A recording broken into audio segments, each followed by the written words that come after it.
Your request to address the Pontiac Board of Education for 3 minutes is granted with your commitment that all comments will be delivered with courtesy and civility. Failure to do so will result in forfeiture of your allotted time. First, we have Ms. April Shearner and Mr. Paul Sandy is next.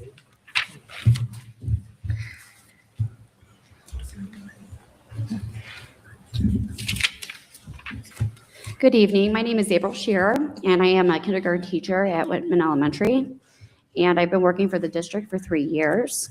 Just because I don't know any of you, and I know you don't know me, just some of my background is this is year 20 in education for me, and I've taught everything from kindergarten really to 8th grade.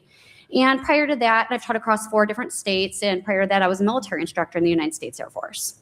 And I moved here back home 3 years ago to be a teacher in Pontiac schools, and I chose that. I went to Owen Elementary at the original site before it was torn down. And I wanted to give back to this school district. So I would ask that you would consider that before I read my statement. You just kind of keep that in mind. In preparation for tonight, I talked to different teachers and staff at my school, and we work for a wonderful administrator, and we have a wonderful staff. But we, as a district at our school, employees, we are frustrated. We are tired. We are, currently working without this contract that has been brought up, I think, at every meeting that you have conducted. And we're going into the second year with, halfway through our school year without a contract. And the working conditions have crossed a line in some regards in some classrooms. I was personally affected this year. This has been resolved. But I was a teacher of 33 kindergartners. 33. These are our youngest and most vulnerable. We're trying to establish these reading abilities, these phonics, these basic skills. And with 33 children, some of which are rezoned to go to different Pontiac schools, we're being allowed to come over to the school and enter our classroom. We were maxed out. Now that situation has now been resolved, and we are very appreciative of that. And true and meaningful learning is taking place in our rooms. But a lot of this is not misunderstanding. It's a failure of communication. And a lot of the employees are feeling like this is a failure of leadership. We're stretched thin. We're beyond our capacity. Positions in the school district remain unfilled. We're asking for a conversation. We are asking to be treated as the professionals that you expect us to be. The toll on our mental and our physical health is real. Last year, I believe the district paid $84,000 for listening circles. Did you listen? We deserve that conversation. We deserve a fair contract. The kids deserve to have stability, and a high staff turnover is not providing these children that very thing. We would just ask that we stop delaying this, stop deflecting, and start fixing the situation at hand. Thank you.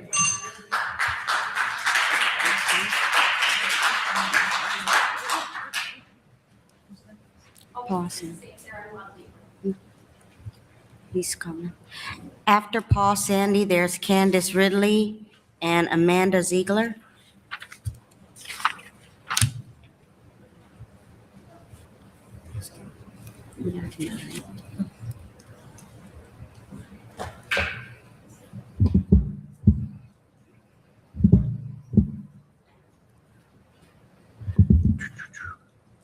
Okay, good evening. My name is Paul Sandy, and I am a teacher here at ITA, teaching social studies, as well as the vice president of the Teachers Union. This is day 196 with no contract for teachers, parapros, and secretaries. It's actually the 7th of the last 8 years that we have begun a school year with no contract. Today, I want to tell you a story of why the Pontiac teachers' pay scale is so unfair and needs badly to be fixed. A brand new teacher is hired into PSD with a bachelor's degree. They're excited to start their journey with the district, serving the Pontiac community. They're paid $47,000, a little bit more, which isn't bad. In fact, it's 8th out of 28 districts in Oakland County. The teacher has good times, they have bad times. They take work home with them. They use their own money for materials. They get a master's degree. They're burnt out but stay for the kids. Just like me and so many of my colleagues, their life is made whole by the incredible students in Pontiac. By year 5, they make $55,000. This is already far behind most districts in Oakland County. In Avondale, they'd be making 61. In Bloomfield, 65. In Oak Park, 63. And in Ferndale, 62. By year 10, this teacher has started a family. They have more bills to pay. In order to feed their family, this teacher gets a second job. This teacher gives their all to the children, but the teacher is tired, dead tired. This teacher is starting to get health problems from all the stress. They love teaching the youth of Pontiac, but they wish they were feeling supported. They're making $65,000 in PSD. If they worked in Avondale, 81. If they worked in Bloomfield, 84. If they worked in Oak Park, 84. If they worked in Ferndale, 78. By year 15, this teacher is fully feeling the effects of the stress. They feel stuck. They love serving the community of Pontiac. They pour every ounce of life they can into this job to help the students, but they can't afford to be a teacher in Pontiac. Their salary is $74,000. If they were working in Avondale, they'd make $85,000. Bloomfield, $104,000. Oak Park, $99,000. And Ferndale, $95,000. Enough is enough, this teacher decides, as most do here in Pontiac, that they can't make a career teaching here, and they leave, not because of the students, because they can't afford to be a teacher here in Pontiac. And the crushing thing is that our district gets more money per pupil than all of these other districts that I've listed. We need a fair contract to keep teachers here in Pontiac, to value those on the front lines helping the students. We need smaller class sizes. There is tons of research that says that these things help student achievement, student well-being, as well as create a healthy ecosystem for everyone. So please listen to the stories that teachers are saying and continue to give us a fair contract. Thank you.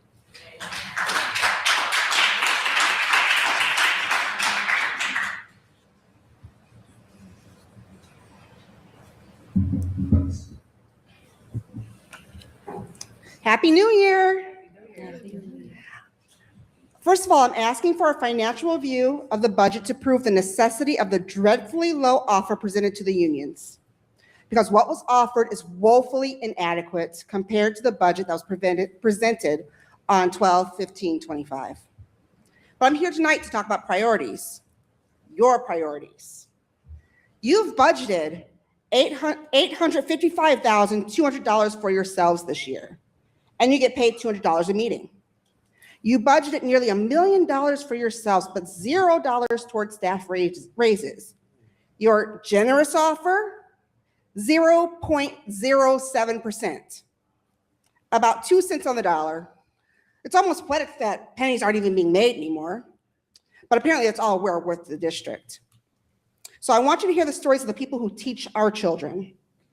One educator said, "I'm at risk of losing my home because insurance went up and my pay can't keep pace. I don't know what I'm going to do." Another said, "I'm sharing clothes with my coworkers just to make it seem like I'm not wearing the same thing every day. It's embarrassing." Your teachers have to share clothes because they can't afford their own.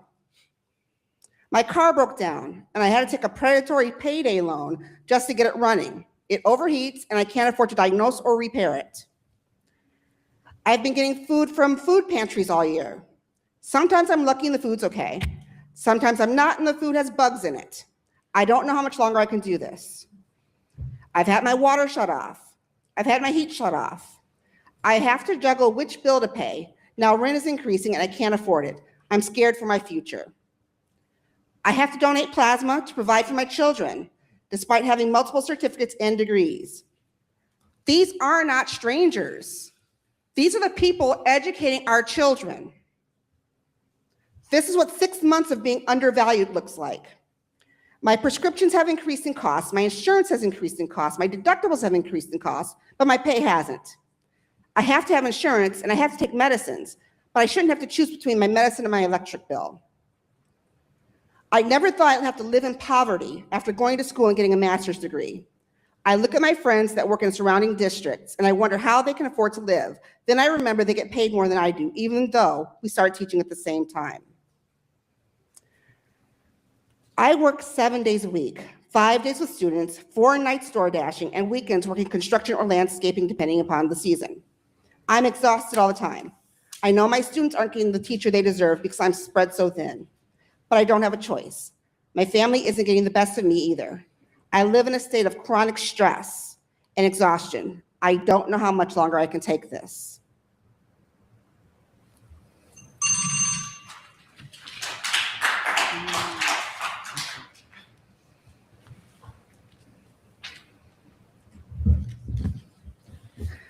Good evening. My name is Amanda Ziegler, and I am a first grade teacher at the wonderful Owen Elementary, and I'm also the PEA secretary. I was at the last board meeting when staff members were asked to be patient, give grace, because we still do not have a contract. So tonight, I'm here to ask you something honestly. If you went 196 days without knowing what your future pay would look like, while trying to figure out how to keep the lights on, how to pay your bills, how to take care of your family, would you be patient? Would you be okay with just being told to wait? Many of your staff members are not okay. They are struggling. There are some educators that would have loved to be here tonight to talk to you all, but they're working a second job, so they can afford to live. Others are silent because they're afraid. They're afraid of retaliation, afraid of being labeled difficult, afraid of discipline from administration. Being told over and over again to give grace hurts when we are the ones sacrificing the most. Grace does not pay our bills, patience does not reduce our stress, and waiting does not fix the reality we are living in every single day. This doesn't just hurt your staff, it hurts students. When our classrooms are overcrowded, our students lose. In the past, I have had more than 30 first graders in my classroom, all with different academic needs and emotional needs. Every single day I came to work and did as much as I could, but there were days that I walked out of my classroom knowing I didn't do enough because I did not have the support. I am one human being, and I did not have the support to be able to give my children what they needed. Did they make growth? Of course they did, because I tried my best and I walked in every single day doing what I could. But those kids deserve more, and their teacher deserved more support. High staff turnover, much of which is caused by low pay in this district, disrupts learning and stability for students. The lack of substitute means the teachers who stay are stretched beyond their limits. Every single day, we are giving up our planning time, covering other classrooms, or taking on more students. We are exhausted, and exhaustion only affects how we teach, and not in a good way. Please understand this, because it's been said time and time again that we just come up to this podium and complain. We are not just here to complain. We are here because we care about this district and our students, and we show up for our students every day, even when we're overwhelmed, underpaid, and unheard. All we are asking is that you match our commitment with action. Instead of telling us to be patient and give grace, do something. Ask the hard questions, hold leadership accountable. Help us create conditions where teachers can stay, thrive, and give students everything we deserve. We are doing everything we can. Please do the same. Thank you.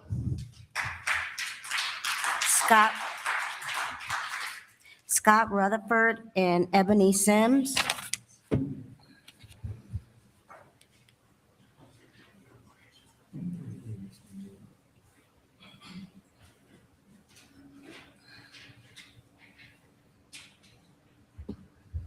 Good evening. My name is Scott Rutherford. I teach history at the high school.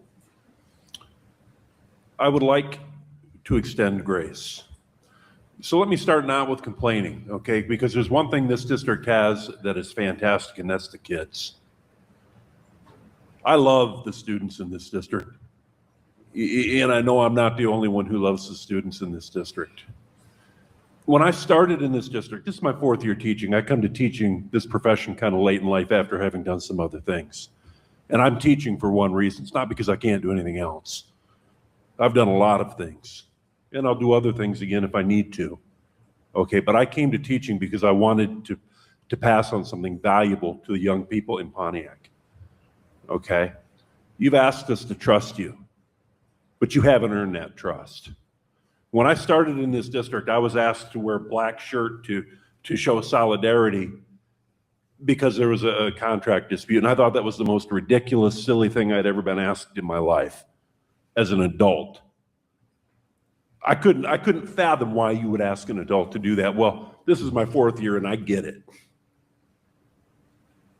I have worked more time without a contract than I have worked with one. Okay, from what I understand, this goes back further. 7 out of the last 8 years started without a contract? Come on, that's ridiculous. You're among the highest paid boards in the region. I have no problem with that. Those who serve well are worthy of double honor. But it doesn't sound like you've served well. I have 1 foot out. I do not intend to be here next year. The only reason I'm finishing this year is because the kids deserve it. Because I can make more driving an Uber. I do make more driving an Uber. If it looks like we're angry, it's because we're angry. And as Bill Clinton said before his election, it's the economy, stupid. It is the money, but it's more than that, it's the respect. It is disrespectful for you to close a meeting telling the teachers how much you appreciate us when you're not going to say it with flowers. Either put something behind it or don't say it. And don't ask us to trust you. You've not earned that trust. Matter of fact, not only do we not trust you, we distrust you.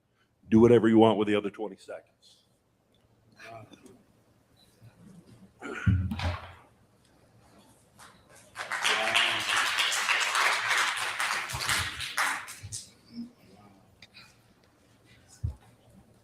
Good evening. I'm going to make this fast. Something is being passed out to the board members. It is a copy of my last 3 check stubs. Good evening. My name is Ebony Sims. I was born and raised in Pontiac, Michigan. I am 49 years old, and 29 of those years have been spent working in this district. I have entrusted 3 of my children here. This evening, I come to you as humble as I know how. I hear the word family. Let me repeat that, family. I remember when it used to feel and was like family. Those days are dead and gone, sad to say. We lost a colleague last week, and not only was she fighting for her life, she was fighting for a contract to be settled at work, a place where she was called family. Money is wasted on lawyers instead of sitting down with your so-called family and coming up with the best and fairest way to support our families. In 2012, we took a pay freeze, lost vacation time, holiday pay, and longevity. This present administration gave their self raises before a budget was even settled. My day starts at 5:30 a.m. and ends at 9 p.m. 6:30, I punch into Pontiac High, off at 2:30. 3 p.m., I punch into the middle school for Accent Pontiac, which is a great program, by the way. After I get off at 6:30, I DoorDash from 6:30 to 9 p.m. every day to make ends meet for me and my family. Ask me when I find the time to spend with my family. It is not asking too much to bring my current pay up to keep up with the raising inflation. Making $23.66 after 29 years of service is so disheartening to me.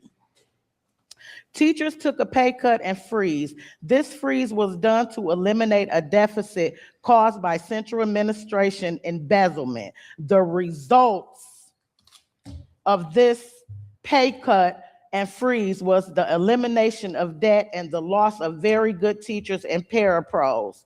Where is the loyalty of these sacrifices that we have made? Can anybody answer that question for me? And how many people in this room have over 10 years of service with Pontiac School District? They're not many. So a lot of you don't know the good, the bad, and the ugly of what we have been through. Right now, it is ugly. And I am in jeopardy of losing my home after 15 years. I'm appalled. My daughter will be a senior next year, and this is the worst year that I have struggled, and to hear that the board will be on a retreat Wednesday, Thursday, Friday, how much money is being spent on that? Please look out for your people who are here every day in the front line.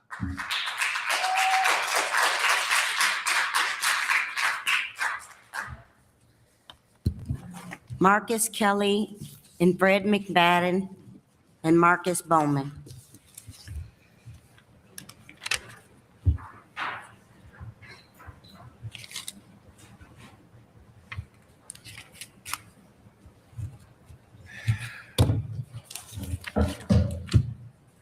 I grew up here. I went to Pontiac Northern before it was called the High. We had some great teachers. Even after they bombed our school buses back in 1971, I don't know if y'all remember when the Ku Klux Klan bombed our school buses back in 1971. Or if y'all ever heard where David Duke said, if you want to control generations of people, control the education. I just sat here and listened to people talk about struggling to pay their bills and pay their rent, but our task was shaping our children's future. That is important. And congratulations, Brother Jackson, but I feel what Ms. Dooley said. We hiring people top heavy, but we have somebody who's running Uber, making $23 an hour at 19 years, working at our school, educating our children, and we can't even take care of her. We're not giving our teachers what they need to be successful to shape our children's future. I'm here because I went to the High. I got a family that's there now. And they said, you know, I don't like the school. You got people walking around with ankle bracelets. We got Oakland County sheriffs walking through here. And I couldn't believe it. I'm like, no, it's. So I went there myself to see it. And show as hell, it was two little girls got into a fight in the lunchroom and they was escorted to the office by two sheriffs. So we are criminalizing children for normal child behavior. And being in there, I felt like being in a holding facility, a holding tank, getting ready to get shipped off to prison. Classroom to prison pipeline. And it's disheartening to see what my community has come to when we talk about our children. We're talking about our education. We're talking about our teachers. And so now, when I look at sheriffs in there, we think about where they came from, the 1850s Fugitive Slave Act, where we got the word law and order, which is now called public health and safety. And police was never meant to be social workers, but we got them in our schools. So now our children, it's hard for a child to dream if they faced with the constant nightmares of their reality. So I always tell people when I'm having these conversations that if you never walked in my shoes, don't tell me how to lace them. So we stand with our teachers and asking for contracts for our teachers. And we believe in care, not punishment. Thank you, my time is up. Dang it.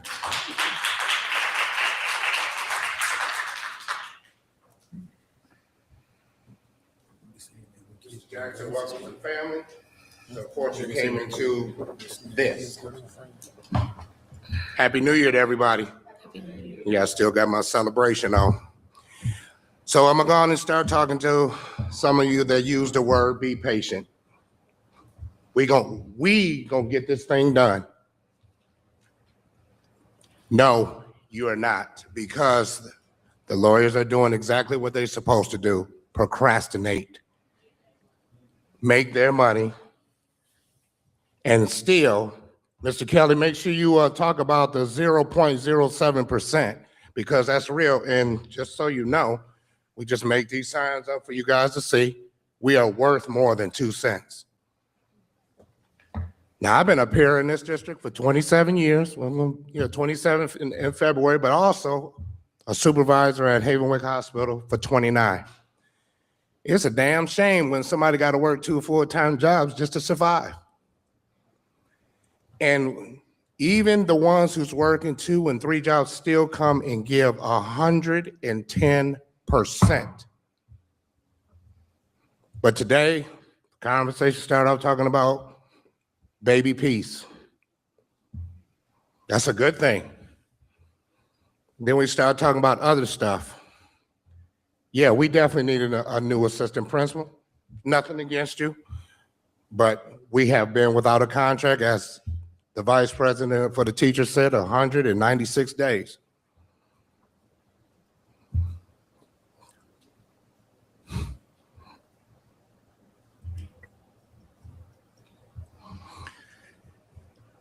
And you guys, every night in closing, I hear this statement: we hear you. We hear you. Tomorrow morning at 10, board members, and I know you guys can't do it, but I'm going to invite you anyway. Parapros is in contract negotiations tomorrow morning. I want you to come and see what you guys are paying for. Don't say, hey, you're more than invited. I'll buy donuts. I'll go to Avon. Tell me what flavor you want, and I'll take care of it. But I want you to come. And we had the same conversation. We're talking about language. You know how fast we can work on language? You change a word here, change it. It don't take 3 hours to change a language. But when you make it $150 to $250 an hour, hell, I'll procrastinate too. But they're robbing us. Your employee, she's right there. Dr. Leverett, please come in and tell the lawyers, get a deal done. That's all you got to do. They will obey. But if they're procrastinating, it's because they've been told to procrastinate.